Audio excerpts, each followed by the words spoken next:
Hola a todos. Nos encontramos ante dos de las estructuras más dinámicas y complejas del organismo mamífero, el ovario y el útero. Imaginemos un órgano capaz de modificar profundamente su arquitectura interna durante cada ciclo biológico sin perder su función, mientras que el otro estructura un ambiente único y cambiante para permitir el desarrollo de una nueva vida. Lo más fascinante es que estos procesos ocurren de forma coordinada, regulada por señales químicas precisas que conectan ambos tejidos. Hoy realizaremos un recorrido histológico detallado por el sistema reproductor femenino de la rata, analizando cortes teñidos con hematoxilina y eosina. A través de este estudio, no solo identificaremos estructuras microscópicas, sino que comprenderemos los mecanismos celulares y moleculares que sostienen la reproducción. Además, explicaremos cómo estas estructuras se relacionan con la salud y cómo sus alteraciones podrían reflejar estados patológicos. Antes de iniciar, dejemos planteada una pregunta fundamental. ¿Cuál de estos órganos cumple una función más determinante? ¿El ovario, como fuente de gametos y regulador hormonal? ¿O el útero, como sitio de gestación? Mantengan esta reflexión, porque al final retomaremos este debate con argumentos basados en lo que observaremos hoy. Tinción H y E Sri metodología. 1 minuto, 100 a 200. Para comprender lo que veremos, es esencial entender la metodología. Las muestras que observaremos fueron sometidas a un procesamiento estándar: fijación con formol tamponado para preservar la estructura tisular, deshidratación en concentraciones crecientes de alcohol, inclusión en parafina para dar soporte, corte en micrótomo a un espesor de 5 micrómetros y finalmente la tinción. La técnica utilizada es la hematoxilina eosina, la más empleada en histología. La hematoxilina actúa como tinte básico y tiene afinidad por estructuras ácidas, como el ADN y ARN presentes en los núcleos celulares, así como por los ribosomas. Por ello, tiñe estas estructuras de color azul-violeta o púrpura, caracterizándolas como basófilas. Por otro lado, la eosina es un tinte ácido que se une a componentes básicos, como proteínas del citoplasma, fibras colágenas y matriz extracelular, tiñéndolos de tonos rosados, anaranjados o rojizos. Estas estructuras se denominan eosinófilas u acidófilas. Gracias a esta diferenciación cromática, podemos distinguir con precisión las distintas poblaciones celulares, las capas tisulares y la organización del tejido conectivo, lo cual es indispensable para correlacionar estructura y función. En las imágenes, veremos indicado siempre el aumento utilizado, desde 40 por hasta 400 por, para apreciar desde la arquitectura general hasta detalles ultraestructurales visibles al microscopio óptico. Comencemos con el ovario. Anatómicamente, en la rata son órganos pares, de forma ovalada, localizados en la cavidad abdominal, en la región lumbar, próximos a los extremos proximales de los cuernos uterinos. Su ubicación y sujeción mediante el ligamento ancho y el ligamento propio del ovario son claves para su irrigación sanguínea y su relación con la trompa de Falopio.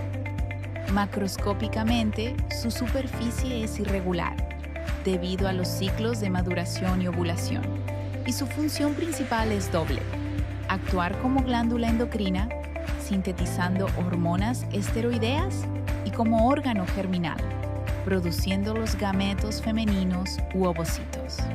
Si observamos esta micrografía a aumento 40 por, podemos diferenciar claramente las dos regiones que conforman su arquitectura: la corteza ovárica y la médula ovárica. La corteza es la zona más externa, de apariencia densa y celular, teñida más intensamente de azul violáceo, debido a la gran cantidad de núcleos celulares que alberga. Aquí residen los folículos ováricos en todos sus estadios de desarrollo, inmersos en un estroma formado por tejido conectivo laxo y células estromales fusiformes. Esta capa es la encargada de la función germinal y endocrina principal. La médula es la zona interna, más clara y menos celular, formada por tejido conectivo laxo, rico en fibras elásticas y colágenas, y caracterizada por contener vasos sanguíneos de gran calibre, linfáticos y nervios que entran por el ilio. Su función es de soporte, irrigación y transporte de metabolitos. Al aumentar la imagen a 100 por, identificamos los folículos primordiales.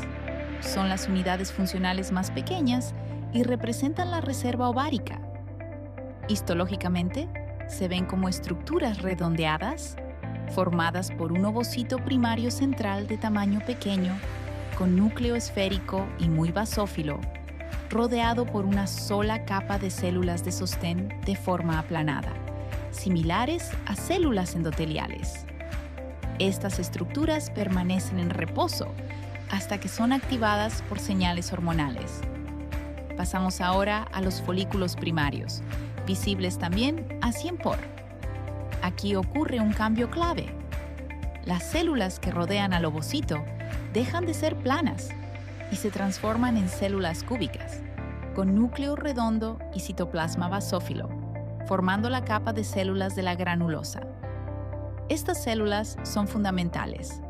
Establecen uniones gap con el ovocito para nutrirlo, regulan su maduración y comienzan a sintetizar hormonas. Al mismo tiempo, el ovocito aumenta ligeramente de tamaño y se forma alrededor de él una capa de glicoproteínas de apariencia transparente, la zona pelúcida, que se observa como un anillo claro entre el ovocito y las células de la granulosa. Con el aumento a 400 por, observamos los folículos secundarios o preantrales. Aquí, las células de la granulosa se han multiplicado formando múltiples capas y aparece una cavidad llena de líquido. Además, se diferencian las células del estroma circundante para formar dos capas definidas. La teca interna, células poliédricas con características de células secretoras, citoplasma eosinófilo y núcleo redondo, encargadas de producir precursores hormonales que las células de la granulosa transforman en estrógenos, y la teca externa, formada por tejido conectivo y fibras colágenas que dan soporte mecánico y protección. Pasamos ahora al útero. Desde el punto de vista anatómico, la rata presenta un útero de tipo bicornio, con dos cuernos largos que convergen en un cuerpo uterino corto. Esta morfología es una adaptación evolutiva que permite el desarrollo simultáneo de múltiples fetos, característico de esta especie. Histológicamente, la pared uterina está constituida por 3 capas concéntricas que analizaremos desde adentro hacia afuera: endometrio, miometrio y perimetrio. La capa más interna es el endometrio, la más compleja y variable. En esta micrografía a 100 por, teñida con H y E, observamos que está formado por un epitelio de revestimiento y una lámina propia o estroma. El epitelio de revestimiento es cilíndrico simple, compuesto por células altas con núcleos ovalados, ubicados en la mitad basal, que se tiñen intensamente de azul-violeta por su alta actividad sintética. Entre estas células cilíndricas se intercalan células caliciformes secretoras. Debajo de este epitelio se encuentra la lámina propia, un tejido conectivo muy celular, donde predominan los fibroblastos y células del sistema inmune, con abundantes vasos sanguíneos capilares. Lo más distintivo son las glándulas uterinas, que vemos como invaginaciones del epitelio que penetran profundamente hacia la capa basal.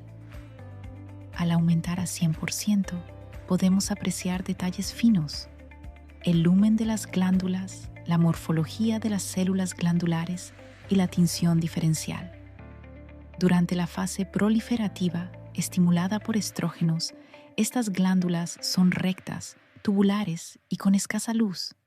Los núcleos son muy basófilos y el citoplasma es pálido, En cambio, en fase secretoria, bajo efecto de la progesterona, las glándulas se vuelven tortuosas, en forma de sacacorchos.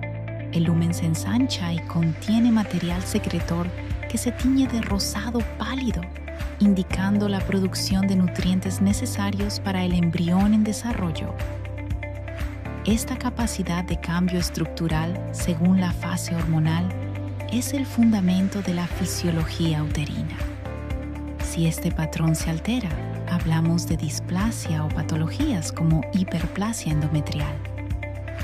Debajo del endometrio encontramos el miometrio, visible a 40 por como la capa más gruesa. Está constituido fundamentalmente por músculo liso, organizado en haces que se disponen en dos capas principales, una interna circular y una externa longitudinal, separadas por tejido conectivo con vasos y nervios. Las fibras musculares tienen núcleos alargados y citoplasma muy eosinófilo. Su función es generar las contracciones necesarias para el transporte de espermatozoides y, en el momento del parto, para la expulsión del feto. Es un tejido que responde también a hormonas. El estrógeno induce su hipertrofia e hiperplasia durante el embarazo.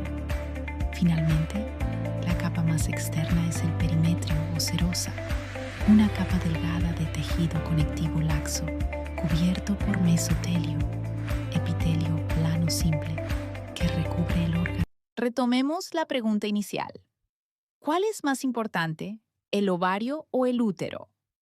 Desde el punto de vista histológico y fisiológico, la respuesta es que son inseparables. El ovario genera el gameto y dicta el ritmo mediante sus hormonas. Sin su señal, el útero permanece inmaduro y no puede cumplir su función. Por su parte, el útero es el órgano efector, el sitio donde la vida se desarrolla y donde las señales hormonales se traducen en cambios estructurales visibles. Uno no tiene sentido funcional sin el otro. Su importancia es recíproca y su coordinación es lo que define la fertilidad. Ahora te invito a participar en la discusión, basándote en lo explicado sobre las estructuras, las hormonas y las funciones.